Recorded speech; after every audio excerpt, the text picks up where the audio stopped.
Sennheiser is well known for quality consumer and professional audio. So the Sennheiser CX aims to continue that tradition by bridging the gap between the predecessor, CX, which is more of a budget line model, and then the flagship Momentum True Wireless 2. Right now, you're able to get the original CX at $129, and you can get the Momentum Wireless 2 at $199.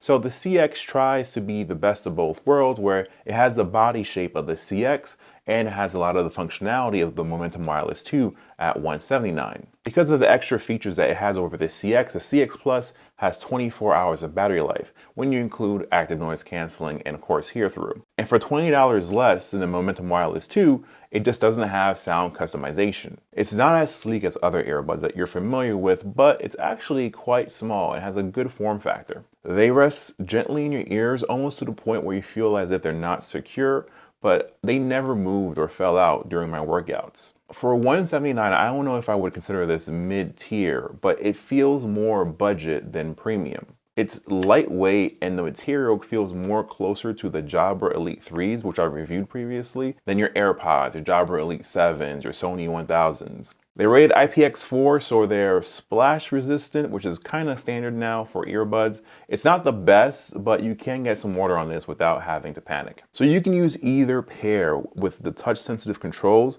by just tapping on it. But be careful, the tapping might lead you to bursting your eardrums. Now, of course, because it's gently in your ear, those taps are amplified and can be almost uncomfortable if you hit it too hard. I'll leave it up to you over the sound, active noise canceling, and hear-through function. Sennheiser is known for exceptional audio, but what about dealing with very noisy environments?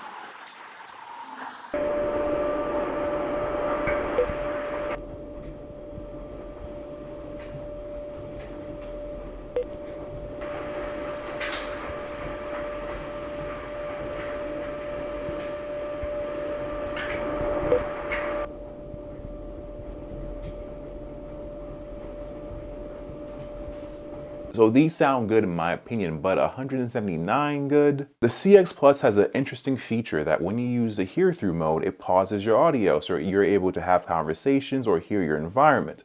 But that's it. You actually have to turn it back off so that way the audio can start over again. But if you're not having that scenario happen, it's kind of annoying. There are plenty of times where I'm listening to music or a podcast and I want to hear the environment around me. And it's very annoying that every time I turn on the ambient mode, I have to actually press play myself. It would be great if after a few seconds, it would automatically restart your audio. The CX Plus does have its own dedicated app where you can do simple things like adjusting your EQ or customizing the controls for your earbuds. So through my testing, these have lasted 8.5 hours on average. I found a lot of brands like to underpromise and overdeliver, especially when it comes to battery life. But I use this for a full day of listening to music at the gym, listening to podcasts while working, watching videos. These finally died at the last hour of my normal business day. So through my testing, these don't seem to have Bluetooth multi-point pairing where you're able to connect and play from two different devices seamlessly back and forth. For $179, I think the CX Plus is for people who want the Momentum Wireless 2s and want to actually save some money. Other than that, I think for $179, it's a little bit too much, especially for the features. The quality of the sound, I think, is pretty good. But other than that, I don't think it's worth it. But what is worth it is watching one of these two reviews after subscribing, either Jabra Elite 3 or Bose Quiet Comfort 45s.